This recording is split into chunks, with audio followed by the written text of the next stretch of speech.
énfasis en genética de la Universidad del Valle en el 1996.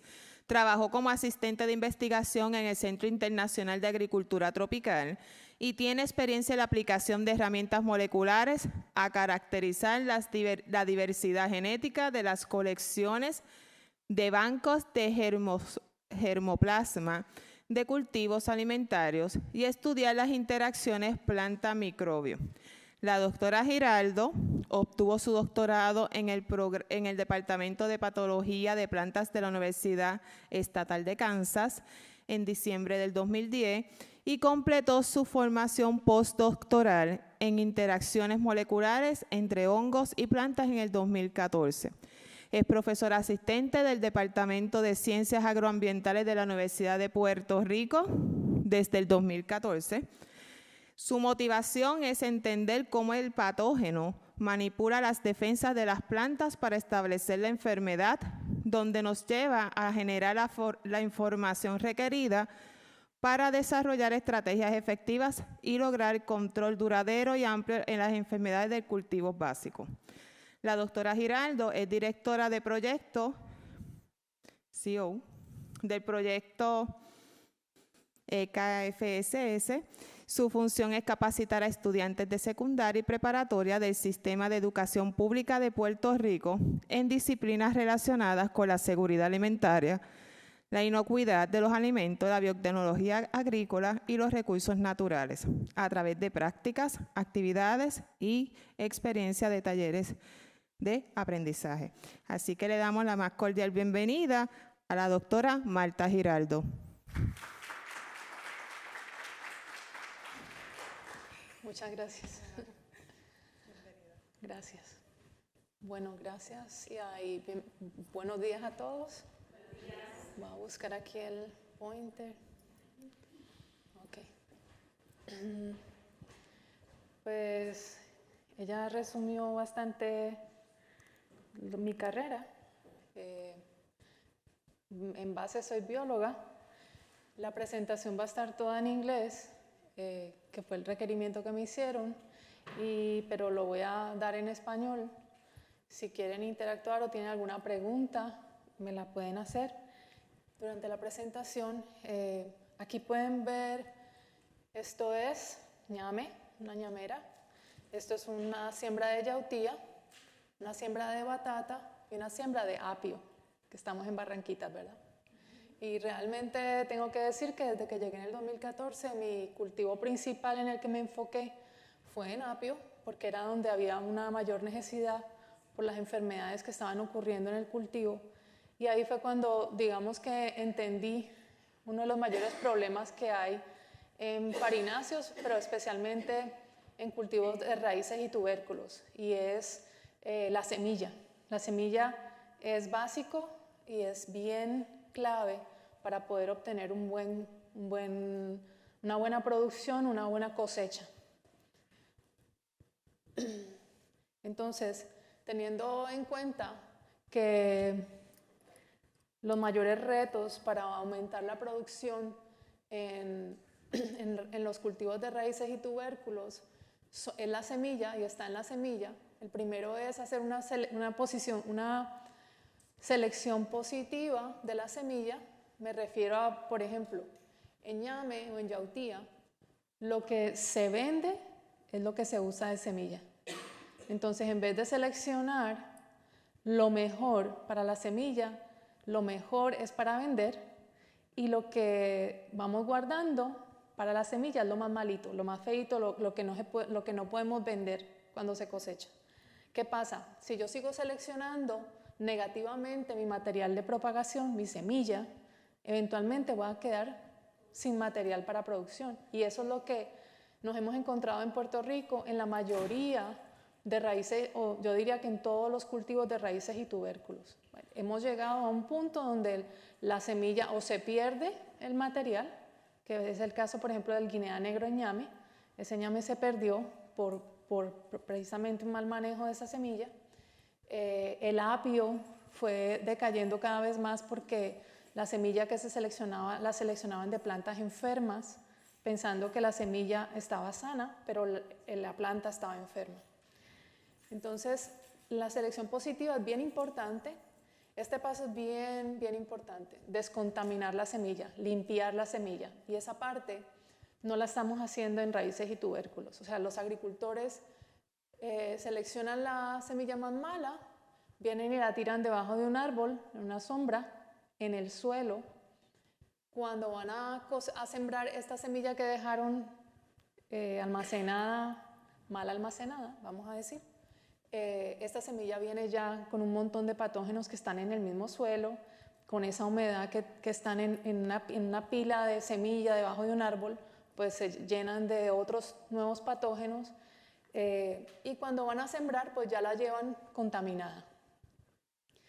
Entonces, los retos más importantes y lo que me he dedicado desde el 2014 en la isla con los agricultores de raíces y tubérculos es ayudar a que ellos entiendan que esta selección de la semilla tiene que ser positiva, que lo mejor tiene que ser para semilla, que aunque les cueste y tengan un paso adicional, descontaminar la semilla es vital. Y cómo nosotros podemos aumentar la propagación de esa semilla vegetativa si tenemos tan poca. Entonces ahí fue cuando yo llego a Puerto Rico y me encuentro que hay un laboratorio de cultivo de tejidos. Yo había trabajado antes en biología en un banco de germoplasma en Colombia con plátano y había trabajado cultivo de tejidos y pensé, pues si apio tenemos poco y hay poca semilla saludable, podemos usar cultivo de tejidos para aumentar ese material sano, limpiar la semilla y aumentar esa semilla vegetativa de apio. Esta semilla de apio, esta es una semilla de yautía, esto es ñame que está en pedazos, se llaman, la idea es hacer como unos discos pequeños, lo más pequeños posibles, y ponerlos, aquí los ven, están tratados o descontaminados y están esperando para que la latencia se rompa, y aquí ya ven algunos pedacitos brotando. Una vez ya brota, el ñame se siembra. Este cultivo es bien particular porque nosotros cosechamos ñame a final de año, pero no volvemos a sembrar sino hasta abril o mayo. ¿Por qué? Porque este cultivo tiene una latencia. No todas las variedades. Hay una variedad que no tiene esa latencia, que es el guinea negro, pero ese guinea negro se perdió.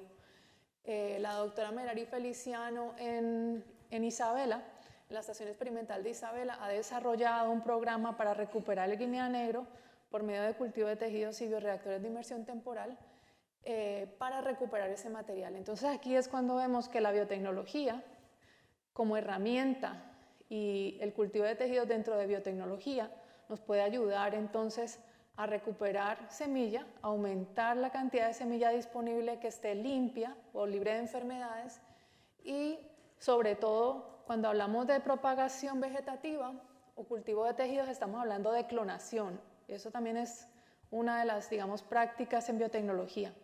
Cuando hablamos de que usamos un tejido vegetativo o una semilla vegetativa, estamos hablando de un clon. La planta que vamos a crear de ese pedacito es idéntica a la planta madre. Este material de apio que sale de la cabeza del apio, en la base de la cabeza, vamos a ver todos esos retoños, esos son semilla nueva de apio y son clones porque son idénticos a su material inicial, igual que plátano, guineo. En este caso, estos son esquejes de batata, que cuando cortamos un esqueje de una planta de batata, vamos a obtener una planta idéntica a la original. O sea que en ese caso tenemos una planta certificada genéticamente de que es idéntica a la madre, la identificación es muy importante, una planta libre de enfermedades y aumentar la producción de ese material de propagación. Todo eso nos lo permite el cultivo de tejidos y el uso de herramientas biotecnológicas. Entonces, en este caso, ¿cómo producimos suficiente? El mayor reto en Puerto Rico con las raíces y tubérculos es cómo podemos aumentar la producción que sea suficiente, pero también que esté a una calidad comercial. ¿Por qué? Porque cuando nosotros vamos a un supermercado y buscamos un ñame o una batata, ¿de dónde viene? De Dominicana, de Costa Rica, hasta de Ecuador. ¿De dónde más he visto material? Bueno, digamos que no es de aquí, ¿verdad? ¿Y nosotros podemos producirlo? Sí, o sea, nosotros producimos, lo que pasa es que no producimos ni siquiera el 20% de la demanda local. O sea, que tenemos un 80, un 90% para crecer en producción. ¿Cómo vamos a crecer en producción si no tenemos semilla, una semilla de calidad? Entonces, ahí es donde nosotros podemos y tenemos un campo enorme para crecer y para ayudar a que ese material sea suficiente y que lo que cosechemos tenga una calidad comercial, o sea, que pueda llegar a un supermercado.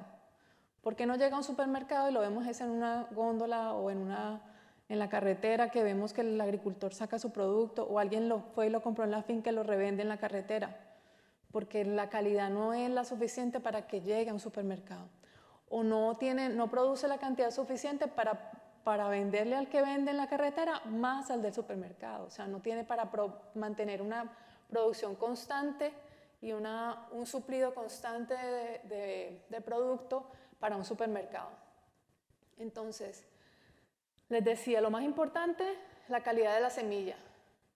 Y algo que es bien importante, por lo menos para mí como fitopatóloga, es identificar cuál es el agente real causal de una enfermedad. Cuando nosotros encontramos, o cuando yo llegué aquí en el 2014, esta era la enfermedad conocida como apio root rot, o la pudrición blanda de apio. Ustedes pueden ver aquí que la planta está totalmente marchita y alrededor hay unas plantas sanas, saludables, como si no les está pasando nada.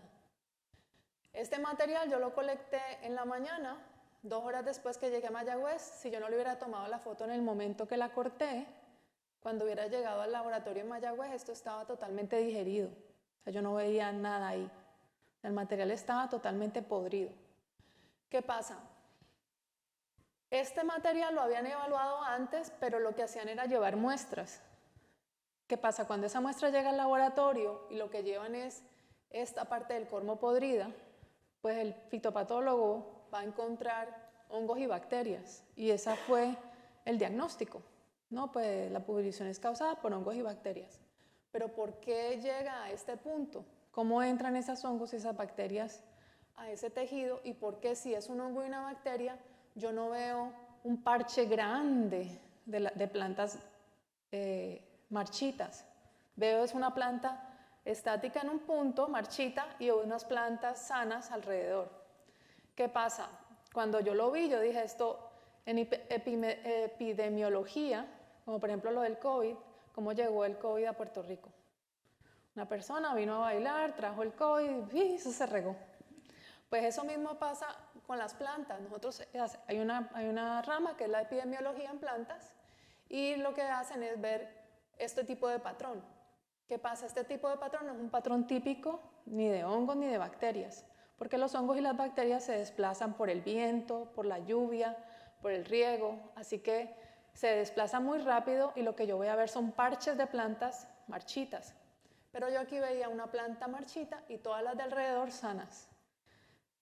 En fitopatología, cuando hice el doctorado, mi primera clase fue en nematología, pero nunca trabajé con nemátodos. Cuando yo veo ese patrón, yo digo, ¿alguien estudió el suelo de esas plantas o de esas fincas? Y me dijeron, no. Entonces lo primero que hice fue tomar muestras de suelo en las zonas que estaban más afectadas y me di cuenta que las poblaciones de nemátodos, que son unas lombrices microscópicas que están en el suelo, eran altísimas. O sea, esos nematodos no los vemos a ojo, hay que verlos en el microscopio, son difíciles de ver porque son transparentes y son bien pequeñitos. O sea que la extracción tiene que estar bien hecha para yo poder hacer una identificación y más aún con una clave identificar qué género de nematodo es el que me estoy encontrando. Y encontré un nematodo que estaba en una población muy alta, y ese nematodo lo que hace es que come en la piel de la raíz sana, no una raíz dañada. Ella, mientras se alimenta, oviposita, el macho o los juveniles vienen, lo fertilizan y tengo un montón de población. La hembra sale después de que come oviposita y deja un hoyito. Por ese hoyito entraban hongos y bacterias y causaban esta pudrición. Por eso el problema no había sido, digamos que resuelto efectivamente, porque el suelo es vital. O sea, la salud de ese suelo es muy importante Y en Barranquitas lo que ocurre es que la misma finca que se usa para producción de apio este año se usa para el siguiente y para el siguiente y para el siguiente. No hay una rotación de cultivos. Entonces ahí empezamos a trabajar con manejo integrado de plagas y enfermedades para ver cómo podíamos mejorar y eliminar esta pudrición en las siembras de apio de Barranquitas y Orocovis. También se produce en Aibonito. El manejo integrado es muy importante porque el manejo integrado lo que nos va a permitir es prevenir las enfermedades.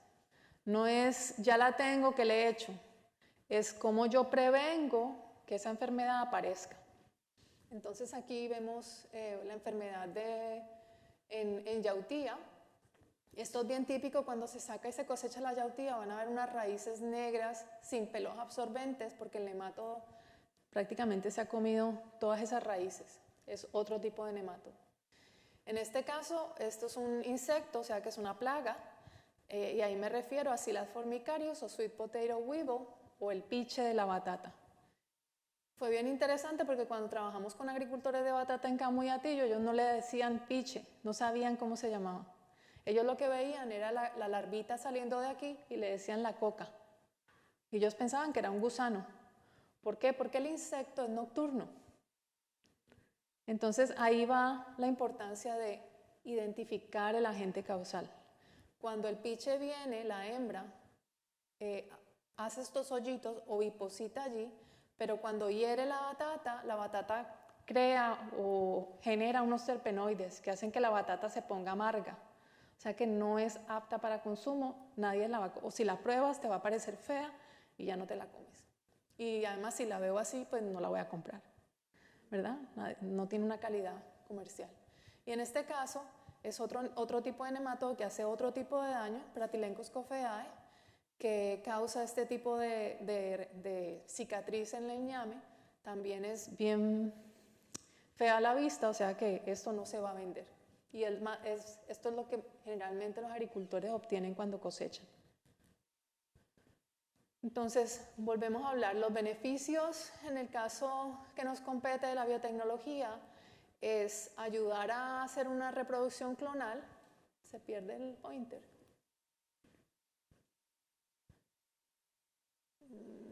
Una reproducción clonal, o sea que tengo hijos idénticos a la madre, una estabilidad genética, una calidad de semilla que está disponible para los agricultores pequeños y tengo unos cultivos que son rústicos.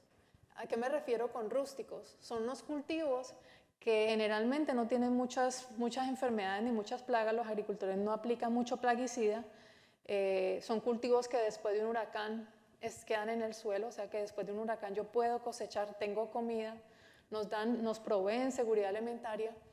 Es un cultivo resiliente, aguanta un montón de embates de clima y puede ser encontrado todo el año. O sea, es un producto que yo puedo producir todo el año. Aquí vemos de nuevo semilla de apio, esquejes de batata que se usan como semilla y de nuevo yautía y ñame. Entonces, en raíces y tubérculos encontramos una fuente súper diversa, no solamente de valor nutricional, sino funcional. Y ahí es donde entra, cuando hablamos de valor funcional, es cómo esos cultivos no solamente nos nutren, pero nos ayudan a luchar con enfermedades. O nos proveen vitaminas o nos proveen una medicina. Cuando hablamos de funcional, es que ese alimento puede ser usado como medicina. Y este es el caso, por ejemplo, de batata. En batata vemos distintos colores. Este color nos provee un montón de betacaroteno disponible. Si yo me como media batata al día, yo tengo más del 100% de la cantidad necesaria de vitamina A que necesito para vivir.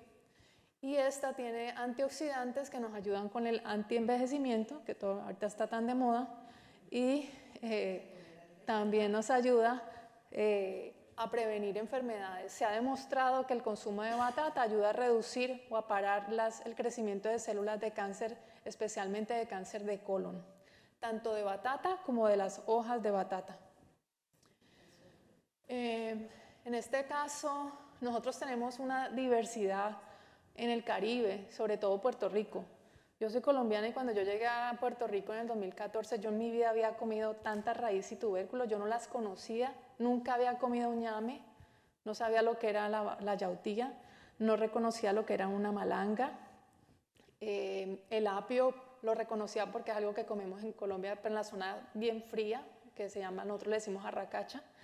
Pero todos estos, el ñame, que es conocido como truñam, que es dioscorea, distintas especies de dioscorea, tanier, que es santosoma, que es la yautía, el sweet potato, que es la batata, la yuca, manijota esculenta, era la única que yo había comido, yuca y arracacha, era lo único que yo conocía y consumía.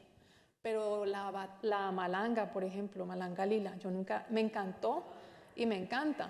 Y son comidas que nos nutren, pero nos dan toda la carga en carbohidratos y energía que necesitamos en un día para mantenernos activos y trabajar. Entonces, lo que les hablaba, nada más en ñame solo producimos el 20% de la demanda local. Después de eso sigue la yautía y el tercero más consumido en raíces y tubérculos es la batata. Y el ingreso, este es el ingreso bruto anual para el 2021 de las estadísticas del Departamento de Agricultura. Como ven, el mayor es plátano, luego le sigue banano o guineo, luego le sigue ñame, seguido por la yautía y seguido por la batata. Yo nunca me sorprendió porque nunca pensé que el ñame se vendía tan bien. Un agricultor en Santa Isabel, cuando esta persona, Gargiulio, cerró la finca de producción de tomate en el sur porque no había mano de obra, esas tierras, la mayoría las asumieron un grupo de jóvenes de agricultores, agrónomos. Y uno de ellos, del colegio de Mayagüez, decidió sembrar raíces y tubérculos. Entonces, con el proyecto que yo tenía de investigación en batata, él me apoyó, trabajamos con batata, pero él estaba también produciendo ñame, yautía, y él me decía que con lo que él sacaba un día de ñame, era lo que él hacía en dinero de una semana de saque de batata.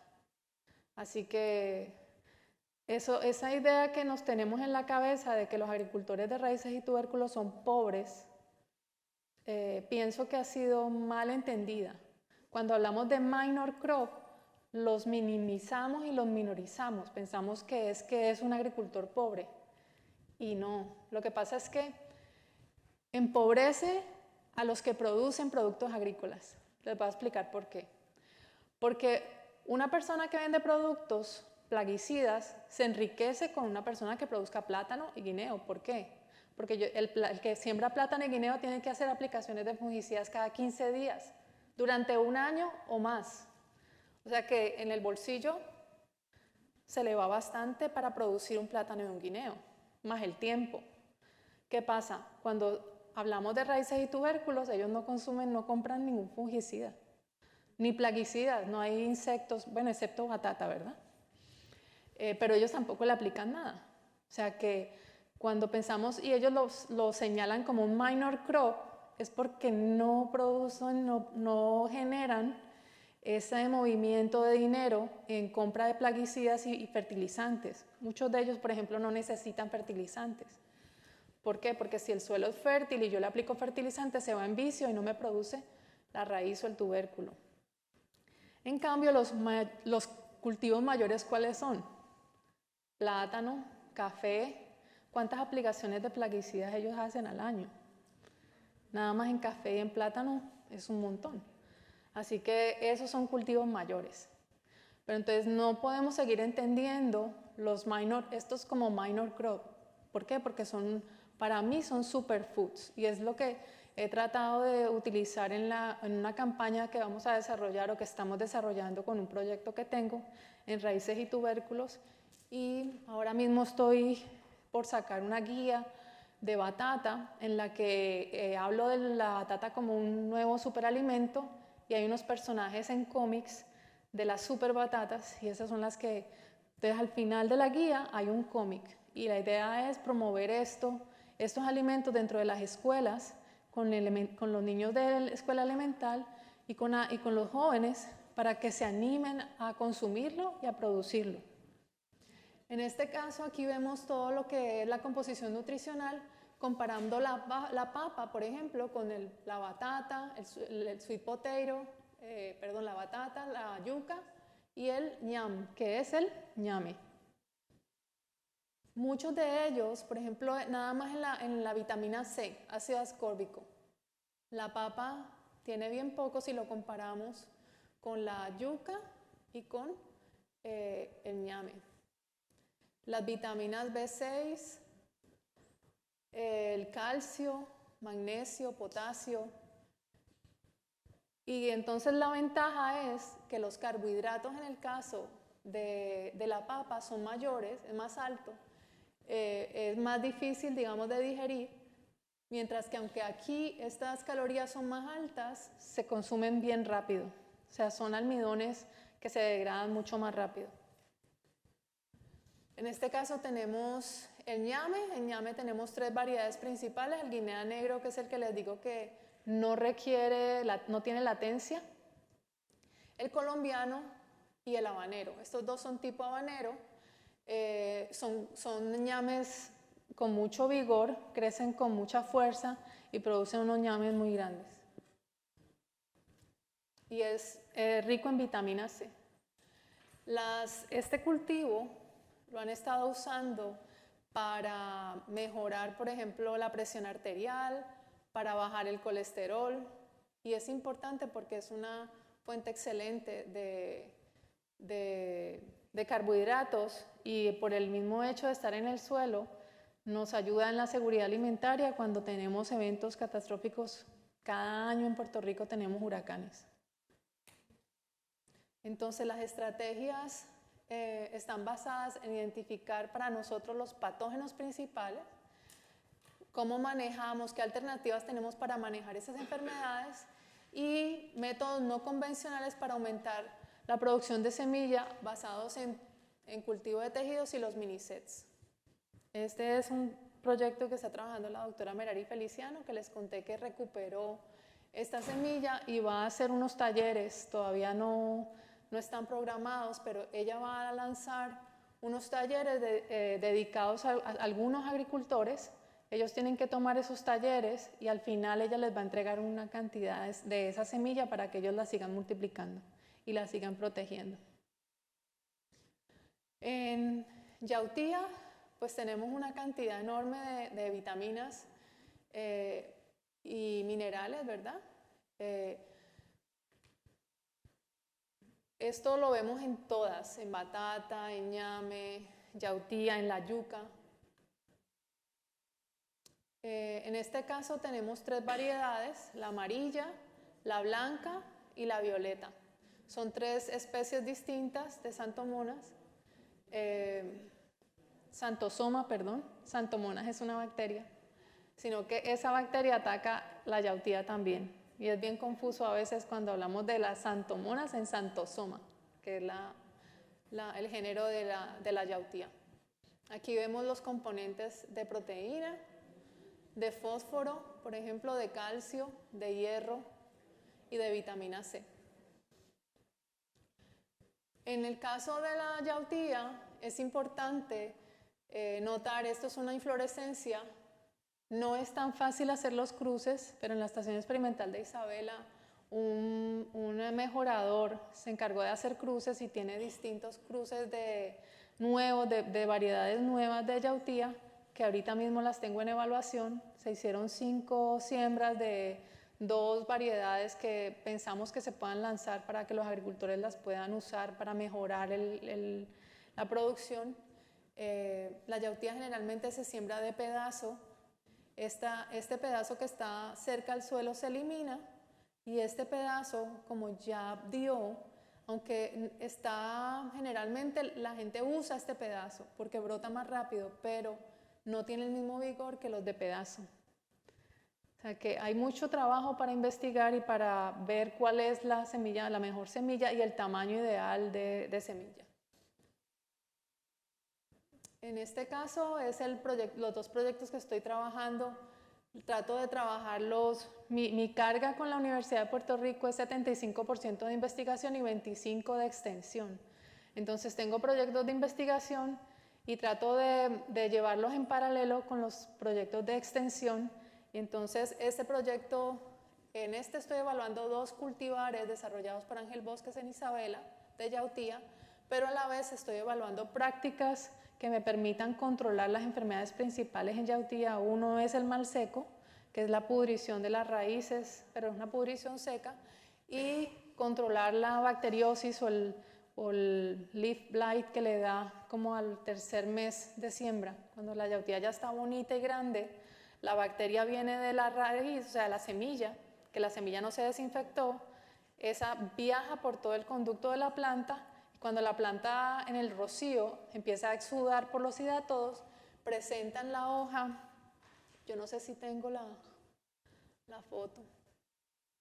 No sé si ven aquí, cada lineecita, cada venita termina aquí en un porito. Esos son los hidratos. Cuando la planta exuda, genera esa bacteria que viene desde la semilla que no se trató ni se descontaminó, se aloja allí y entonces uno empieza a ver una quemazón bien puntual en los bordecitos de la hoja y luego esa quemazón empieza de afuera hacia adentro y la hoja se quema completa y sin hojas no hay fotosíntesis, o sea que no hay producción. En batata, pues hablamos de un cultivo rústico. Hay variedades que son sensibles a fotoperiodo, o sea que no las puedo sembrar todo el año, pero en Puerto Rico tenemos variedades de aquí, locales, que se pueden sembrar todo el año. Es la más rápida que podemos cosechar, de 3 a 5 meses. Hay unas variedades que son precoces, que en Argentina las usan y le llaman Poro Rico a la variedad. Y la conocen y la quieren porque es precoz. O sea que nosotros tenemos muchos de los materiales nuestros de Puerto Rico en otros países. Por ejemplo, caña de azúcar. Colombia produce mucha caña de azúcar y las variedades de caña de azúcar que usan para mejoramiento son de aquí. De aquí se fue un grupo de investigadores, de agrónomos a Hawái a conocer la siembra de piña. Y yo le dije, pero ¿ustedes qué hacen aquí mirando piñas? Y la semilla y el material de piña que nosotros trabajamos es de Puerto Rico. Cosas como esas son cosas que nos tienen que llamar la atención y valorar más lo que tenemos. Siempre estamos buscando cosas para traer, no qué tenemos para mejorar. Entonces en la batata hay distintas formas de posturas. Esta, por ejemplo, es una batata de las que evalué. Estoy ahora en este momento en análisis de los resultados para ver si se pueden lanzar 2 nuevas variedades de batata que se evaluaron el año pasado, que es con el proyecto que voy a hacer el lanzamiento de la campaña para el consumo de batata. Y aquí pueden ver, ¿verdad?, la papa versus la batata en cuanto a valor nutricional. De vitamina A tenemos un 107% de la cantidad del valor que debemos consumir al día. Igual para vitamina C y de calcio. Permiso, ¿y esa batata se produce aquí? Porque es que estoy tratando de la amarilla, la blanca, pero... Sí, la producimos aquí. Lo que pasa es que estas son las que yo evalué el año pasado, que son 2 variedades que se desarrollaron las desarrolló el doctor Carlos Ortiz. Y las evalué el año pasado para ver producción. Se evalúan siempre en 5 localidades: Santa Isabel, Camuy, Barranquitas, Corozal y Isabela. Entonces, después de que hacemos toda la evaluación, hay que coger esos datos y ver cuál de esas variedades se produjo mejor, si se produjo mejor en un sitio o no, y entonces hacer las recomendaciones, hacer un artículo de lanzamiento de esas 2 variedades. Entonces, vamos por aquí. Esas 2 variedades que evalué esta tenía el color es como violeta, no es violeta, es como un fucsia, ¿verdad? Pero por dentro es crema y cuando se cocina es bien amarilla. O sea, una vez se fríe, el color se pone bien intenso y es bien amarilla. No es como la que nosotros nos comemos en los asaderos y en las lechoneras, que son como amarillos verdosos. porque se oxida. Cuando vemos ese verde en la batata, es que es una batata que se oxida muy, muy rápido. Esta no. Y la otra, la piel es como cafecita, como crema, y por dentro también es amarilla. Son 2 batatas amarillas. Entonces, este fue el proyecto. Tratamos de hacer un manejo integrado para el control del piche. Estas batatas, como ven, no tienen piche. Se hicieron las evaluaciones en 5 localidades y se evaluó también el manejo para controlarlo. Y se hizo en dos fincas privadas.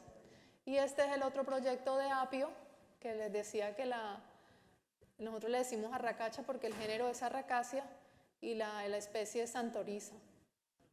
Esta es la forma en que el apio genera más raíces tuberizadas, y este es el caso en el que nosotros lo sembramos aquí en Barranquitas, en Puerto Rico, para producir un tallo que tuberiza y pocas raíces tuberizadas.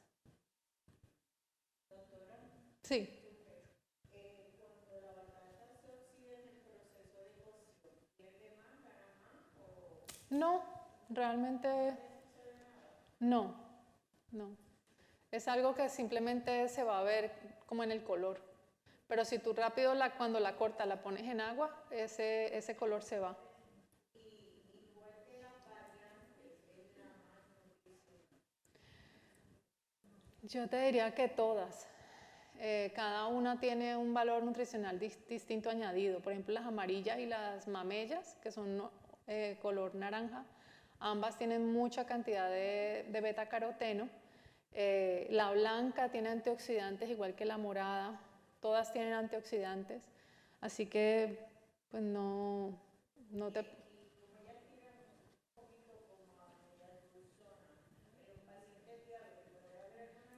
Esa es una buena pregunta. Se esperaría que no. Lo que pasa es que todo en exceso es malo, ¿verdad? Pero, por ejemplo, se ha encontrado que la batata tiene un índice glucémico más bajo que la papa. Por eso la recomiendan más que la papa para un diabético. Y lo otro que también se encontró es que el consumo de las hojas tiene un valor para el manejo de células detiene el crecimiento de células de cáncer. Bueno, las hojas las puedes secar y luego moler como un condimento y sabe a batata. Las puedes usar jóvenes, tiernas, como usas la espinaca en ensaladas frescas, o la puedes usar en hervidos, en las sopas, como cuando usamos la selga o el kale. Sí, generalmente las hojitas jóvenes, las hojas tiernas.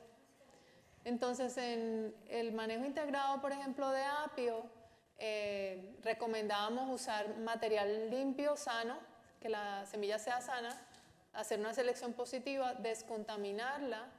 Usamos distintas enmiendas para el suelo, como por ejemplo la gallinaza, y rotamos con cultivos como el maíz, las habichuelas, y cover crops como la crotalaria y el caupi. Ese tipo de manejo ayuda a reducir las poblaciones de nematodos, a aumentar la cantidad de materia orgánica del suelo y a mejorar y a evitar que el agricultor vuelva a tener pudrición de apio por causa de nematodos. En este caso se sacó un catálogo de las variedades principales que tenemos de apio en Puerto Rico. Esta variedad, por ejemplo, no la reconocíamos porque por fuera se ve idéntica a la morada blanca, pero si se fijan, es blanca, pero tiene un halo lila en el interior de la pulpa blanca. Esta también se confundía con la blanca de follaje verde porque la asumían que era blanca, pero realmente es un color crema, no es tan blanca como la otra blanca. Y entonces ahí encontramos 6 variedades que las podemos encontrar en Puerto Rico. Se sacó un catálogo y también se ha trabajado mucho con cultivo de tejidos y bioreactores de inmersión temporal. En este caso es un rocking system y este es un sistema CETIS. Nada, aquí esta última foto es para explicarles que El trabajo con raíces y tubérculos, la idea y la finalidad es construir un sistema que sea resiliente y que nos ayude a mejorar nuestra seguridad alimentaria. Se han hecho adiestramientos a los agentes agrícolas que atienden a los agricultores en cada municipio. Se ha hecho adiestramiento a los mismos agricultores y a estudiantes, y pueden encontrar información en la página de mi laboratorio, también aquí en la página de Facebook, en la clínica UPRM, van a encontrar un montón de información, o del Servicio de Extensión Agrícola, y este es el grupo de investigación de la doctora Merari Feliciano. Todos trabajamos en pro de mejorar la producción de cultivos de raíces y tubérculos, plátano y guineo. Si tienen preguntas.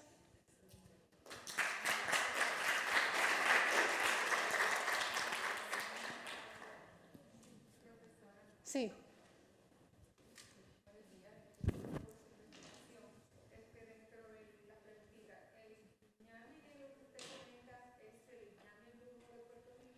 No estoy segura. Le dicen guinea negra, guinea negro. Y es un ñame más pequeño. No necesita...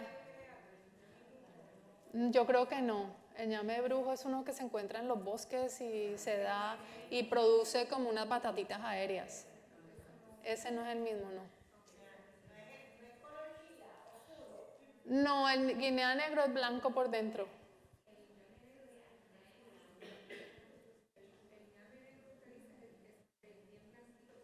Ajá, es blanquito por dentro. El habanero, el colombiano también son blancos por dentro. El único negro que recuperé con un agricultor, le dicen Congo, y es amarillo, es un ñame amarillo, la pulpa es amarilla. Ajá.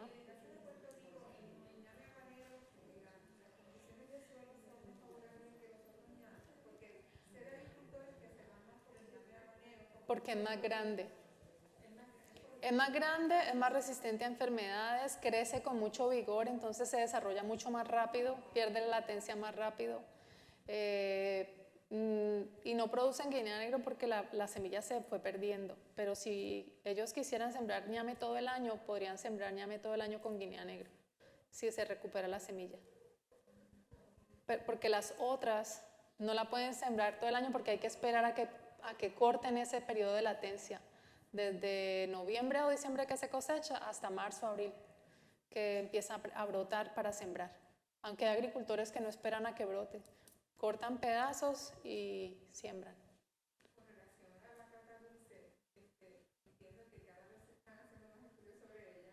De hecho, hay una promoción bien reforzada de los nutricionistas con este tipo de la batata mamella, me refiero, por su índice glicémico. Sí.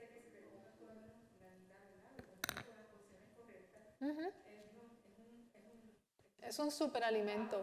Sí, es un superalimento. Te quiero compartir algo. Mucha gente no la comía, no la come, porque en Puerto Rico, por lo menos te voy a compartir eso, decía que esa era comida para los cerdos. Sí. ¿Alguien me puede reforzar eso? Sí, hay gente que le... Hay gente que dice, no, eso no. Y por eso que ese alimento siempre fue como usted dijo, como si fuera subestimado. Sí, como comida de gente pobre. Comida de gente pobre. Ajá. Pero cuando nosotros tuvimos el huracán María, no sé si todos estuvieron aquí para el huracán María, y si vivían aquí o vivían en la montaña o vivían en la ciudad, yo estaba viviendo en Dorado y trabajaba en San Juan, y la comida no era igual. No todo el mundo, aunque yo tuviera mucho dinero para comprar, yo no comía igual que la gente de la montaña que tenía raíces, que tenía batata, que tenía ñame, que podía sacar del suelo y comer fresco. Nosotros comimos lata, si es que encontrábamos latas en el supermercado, porque la gente viene y acapara todo porque se va a acabar. Entonces era una angustia, ¿verdad?, por alimento, que yo pienso que nosotros no tenemos por qué vivir esa angustia teniendo tanto espacio para sembrar y tanto recurso para producir.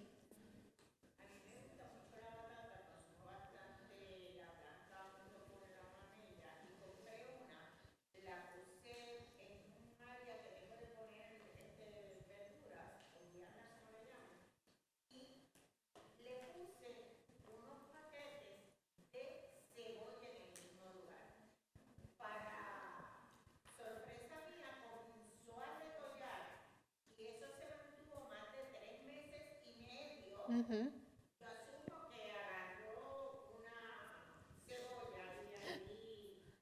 No, lo que pasa es que todas las raíces y tubérculos son semillas perfectas.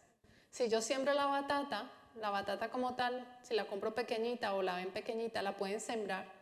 Y todo ese alimento que tiene ese tubérculo mantiene y permite que esa planta permanezca viva por más tiempo. Por eso tú la viste viva aunque no estuviera en suelo por 3 meses. Pero si tú la hubieras sembrado, ella hubiera sacado raíces y hubieras podido usarla como planta, como para producción. Sí, se da muy bien. Lo único es que acuérdense, ustedes siembran esa batata o siembran por primera vez el esqueje, esa le va a dar semilla, pero la semilla va a estar lista cuando esas esquejes tengan 3 meses de madurez. Si ustedes siembran un esqueje de 1 mes, no les va a dar una buena producción. Deben esperar al tercer mes que ese esqueje tenga de madurez, 3 meses al menos, para poder entonces tener una buena producción de batata. Y les voy a dar un tip. Los que son veganos, ¿hay aquí algún vegano? ¿Alguien que es vegan, vegetarian? Ajá. Pues ahorita hay mucha gente comiendo vegano. ¿Qué pasa? La batata es esencial para un plato vegetariano. ¿Por qué? Porque la batata tiene algo en su materia que convierte o hace que esa proteína vegetal que comemos sea más asimilable y se convierta más rápido en hierro que si no la tenemos. Todos esos vegetales que decimos que son ricos en hierro, como la lenteja, la espinaca, si no la combinamos con la batata, no la fijamos. Para fijar ese hierro adecuadamente, necesitamos comer batata.